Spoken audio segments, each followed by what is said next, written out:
Hello! Welcome to Ravi Maths channel. We teach you maths concepts and formulas in a fun way. दोस्तों, Ravi math channel पर आपका स्वागत है। आज हम वृत्त सर्किल के बारे में अध्ययन करेंगे। वृत्त एक तल पर सभी बिंदुओं का समूह एक बिंदु से समान दूरी पर स्थित हो तो एक वृत्त कहलाता है। वृत्त से संबंधित पद टर्म रिलेटेड टू सर्किल। जीवा कॉर्ड वृत्त की परिधि पर स्थित दो बिंदुओं को मिलाने वाले सीधी रेखाखंड को जीवा कहते हैं। व्यास डायमीटर वृत्त के केंद्र से होकर जाने वाली जीवा को व्यास कहते हैं, जो कि त्रिज्या की दुगनी होती है और व्यास सबसे लंबी जीवा होती है। वृत्त की सबसे लंबी जीवा होती है।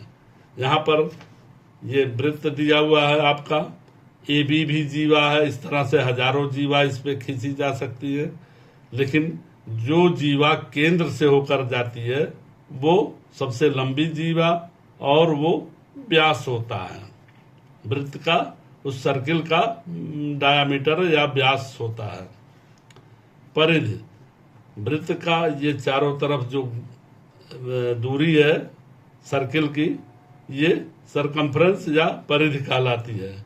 वृत्त की संपूर्ण लंबाई को वृत्त की परिधि कहते हैं। चाप आर्क परिधि के दो बिंदुओं के बीच के वृत्त को चाप कहते हैं। जैसे यहाँ पर P और Q दो बिंदु दिया हुआ है तो यहाँ पर दो चाप बनेगा, एक छोटा चाप और एक ऐसे घूम करके बड़ा चाप। तो बड़े चाप को दीर्घ चाप कहते हैं, छोटे चाप को लघु चाप।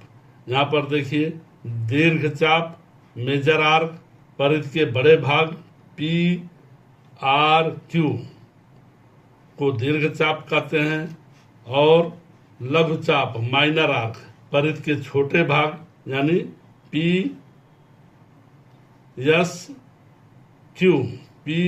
Q ये छोटा भाग जो है लघु चाप कहते हैं। अर्धवृत्त सेमी सर्किल वृत्त का एक व्यास इसको दो बराबर भागों, दो बराबर चापों में विभाजित करता है। प्रत्येक चाप को अर्धवृत्त कहते हैं। यहाँ पर देखिए ये आपका सर्किल है, वृत्त है। इसको एक व्यास जो केंद्र से होकर जा रहा है इसको दो भागों में बांटता है।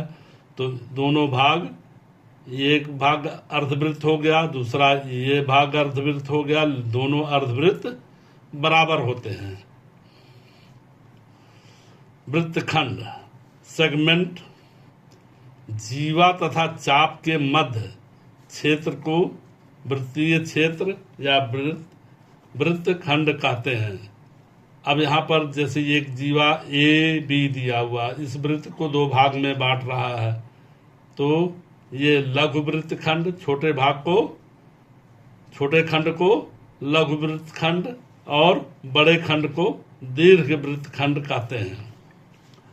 त्रिज्य खंड वृत्त के केंद्र से किसी चाप के सिरों से मिलाने वाली त्रिज्याओं एवं चाप के बीच के क्षेत्र को त्रिज्य खंड कहते हैं।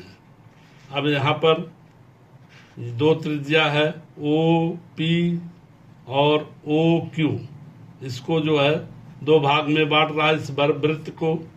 तो ये छोटा खंड, इसमें जो छोटा खंड है बन रहा है ये लघु त्रिज्य खंड है और जो ये बड़ा खंड बन रहा है ये दीर्घ त्रिज्य खंड है।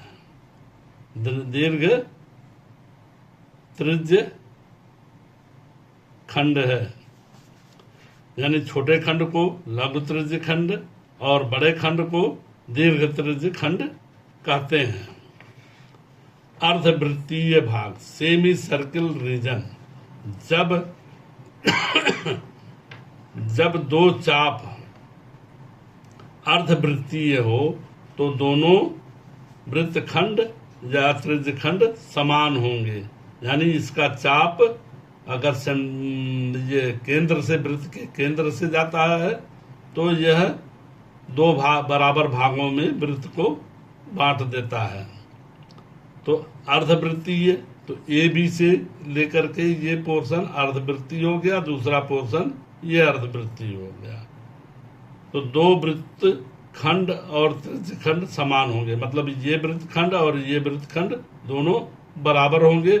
और त्रिज्यखंड मतलब ओ एक त्रिज्या है, ओ भी एक त्रिज्या है, यानी दोनों त्रिज्य खंड जो है बराबर होंगे। तो ए बी जो है दोनों त्रिज्याओं से दो दो भागों में बांट रहा, तो त्रिज्य खंड ये हो गया, दूसरा ये हो गया, तो दोनों समान होंगे। एवं प्रत्येक भाग को और इस भाग को अर्धवृत्तीय भाग कहते हैं। अर्धवृत्तीय भाग यानी इस आधे भाग को अर्धवृत्तीय भाग, और ये पोर्शन भी अर्धवृत्तीय भाग हो गया, और दोनों भाग एक दूसरे के बराबर होते हैं। तो दोस्तों, इस तरह की जानकारी प्राप्त करने के लिए इस चैनल को सब्सक्राइब कर लें और साथ ही साथ अपने दोस्तों को शेयर करें। धन्यवाद दोस्तों।